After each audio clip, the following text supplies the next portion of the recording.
দারিদ্র্যের হোটেলের মাসব্যাপী ইফতার বিতরণ কার্যক্রমের অংশ হিসেবে আজ দারুল উলুম ইসলামিয়া মাদ্রাসা ও এতিমখানা রহমতপুর চৈতন্য শিবপুর নরসিংদীতে ইফতার বিতরণ করা হয়।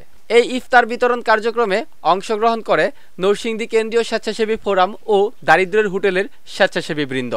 উল্লেখ্য, এই ইফতার বিতরণ কার্যক্রমটি সারা মাসব্যাপী নরসিংদী জেলার বিভিন্ন স্পটে এবং বিভিন্ন এতিমখানায় ধারাবাহিকভাবে পরিচালিত হচ্ছে। আজকের ইফতারে সার্বিক সহযোগিতায় ছিলেন শিবপুর উপজেলা কেন্দ্রীয় স্বেচ্ছাসেবী ফোরাম।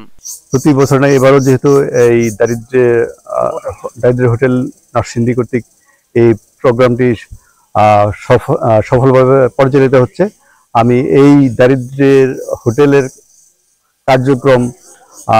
কার্যক্রমে সাফল্য কামনা করছি এবং তাদের এই মহৎ উদ্দেশ্য আল্লাহ কবুল করুক। প্রথম রমজান থেকে এবং শেষ রমজান পর্যন্ত কার্যক্রম চলবে এবং এটা শুধু এই শিবপুর উপজেলাতে না, নরসিংদীর সকল উপজেলাতে এটা চলমান আছে। আমি দারিদ্র্য হোটেলে যারা এটার সাথে জড়িত আছেন সকলকে ধন্যবাদ এবং কৃতজ্ঞতা জানাই। বিশেষ ধন্যবাদ কৃতজ্ঞতা জানাই মাহবুর রহমান মনির ভাই এবং সোহেল আহমেদ অপু ভাইকে। ওনাদের তত্ত্বাবধানে এবং সঠিক পরিচালনায় এই সুন্দরভাবে এই দারিদ্র্য হোটেল পরিচালিত হয়ে আসছে। আমি আশাবাদী এই চলমান প্রক্রিয়া চলতে থাকবে যতদিন আমরা আছি, এই স্বেচ্ছাসেবীরা আছে।